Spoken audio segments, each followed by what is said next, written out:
Demand creation एक बहुत important subject है, इसीलिए मैंने डिमांड क्रिएशन के ऊपर काफी समय दिया है। जो लोग मेरे साथ जुड़े हुए हैं उनको यह समझ में आया होगा कि पिछले एपिसोड में मैंने किस तरह डिस्काउंटिंग डिमांड क्रिएट करने में हेल्प करती है आपको बताया था। उसके क्या फायदे हैं, क्या नुकसान है, वो भी मैंने बताए थे।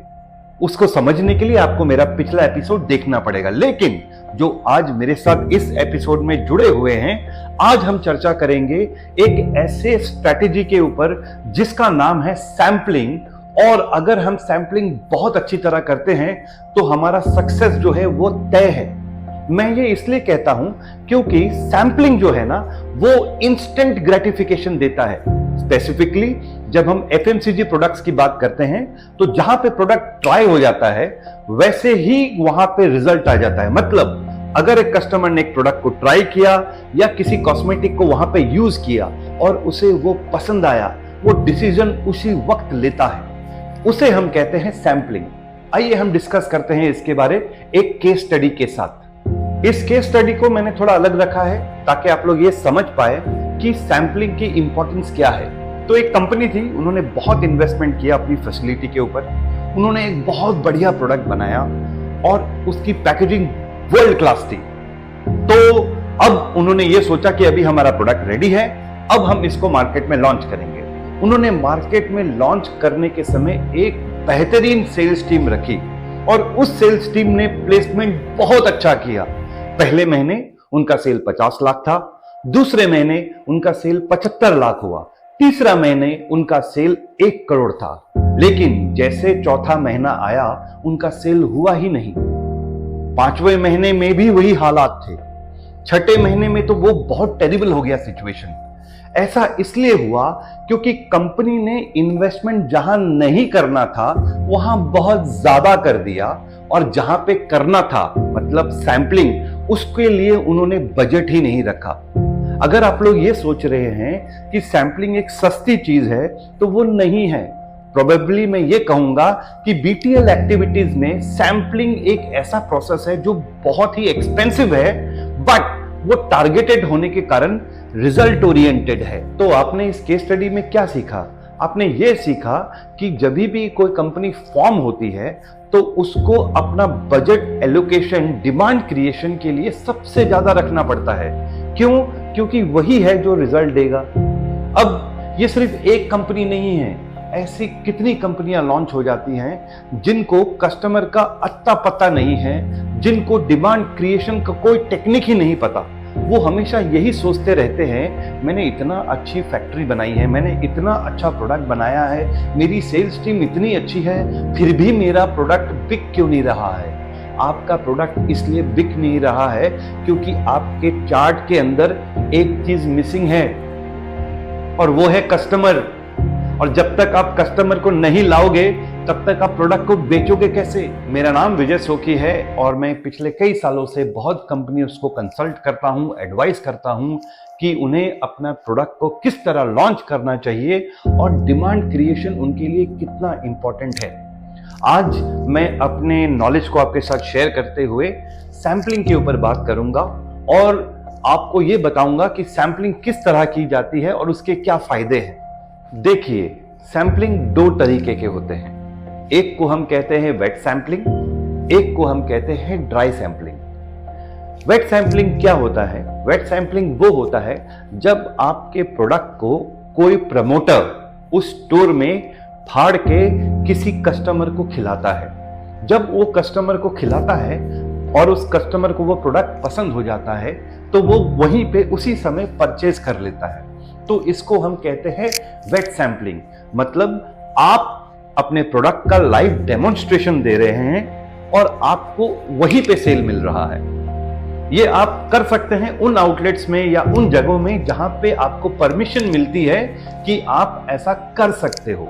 लेकिन जब आपको यह परमिशन नहीं मिलती है तो आप दूसरा तरीका इस्तेमाल करते हो जिसको हम कहते हैं ड्राई सैंपलिंग। ड्राई सैंपलिंग में क्या हो जाता है कि जब भी कोई कस्टमर एक स्टोर के अंदर आता है या आप कस्टमर से कहीं भी इंटरेक्ट करते हो तो आप उसको प्रोडक्ट वहां खिलाते नहीं हो, बल्कि आप उसको एक प्रोडक्ट दे देते हो जो वो अपने घर पे जाके ट्राई करेगा।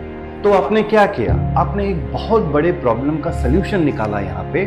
और वो सलूशन क्या है कि आपने अपने प्रोडक्ट को एंड कस्टमर तक पहुंचा दिया। आप पीछे जाइए, मैंने कुछ एपिसोड्स में क्या बताए हैं आपको ये बताया था मैंने कि एक प्रोडक्ट होता है ना, वो हीरो होता है। इस केस में क्या है, जब प्रोडक्ट कस्टमर के पास पहुंच जाता है और वो कस्टमर उस प्रोडक्ट को खाता है और उसको वो पसंद आता है, तो वो ब्रांड उसके दिमाग में रजिस्टर हो जाता है और फिर वो प्रोडक्ट को लेने के लिए आता है।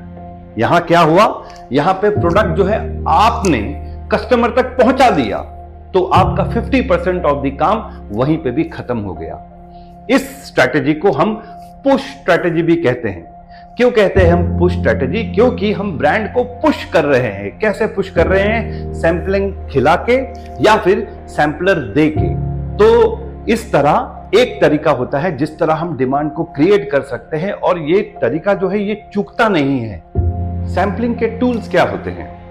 देखिए, मैं अगर बोलना चाहूं तो ये बहुत बड़ा एपिसोड हो जाएगा, इसलिए मैं कोशिश करता हूं मैं आपको सिर्फ वही बताऊं जो आप समझ सकते हैं या जिसे आप इंप्लीमेंट कर सकते हैं।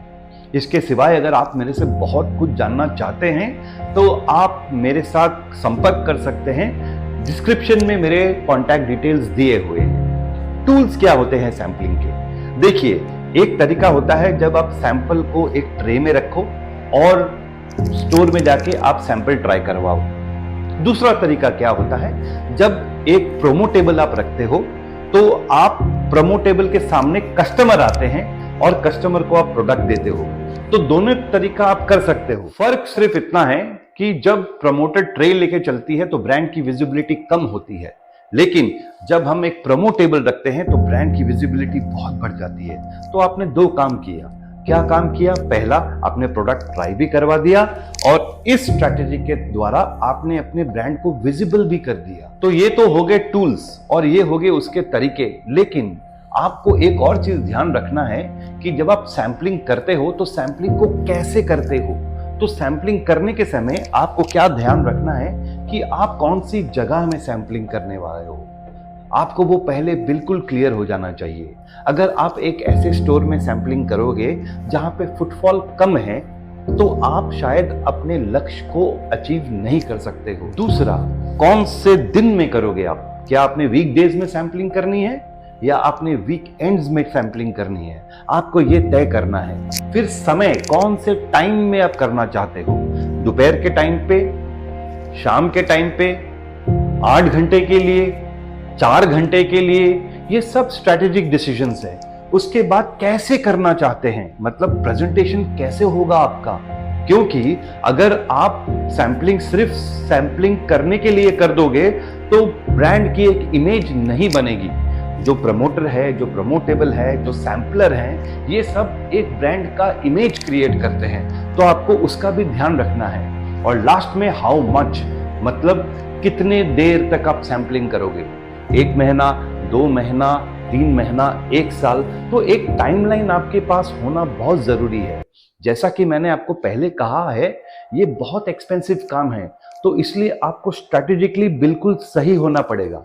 और आपको यह भी जानना है कि सैंपलिंग बंद करने का समय क्या है, क्योंकि अगर आप सैंपलिंग कंटिन्यूअस करते रहोगे तो जो प्रोडक्ट है वो कंप्लीटली सैंपल डिपेंडेंट हो जाएगा और ये आपको नहीं करना है। तो आपको स्ट्रैटेजीज बदलनी पड़ेंगी।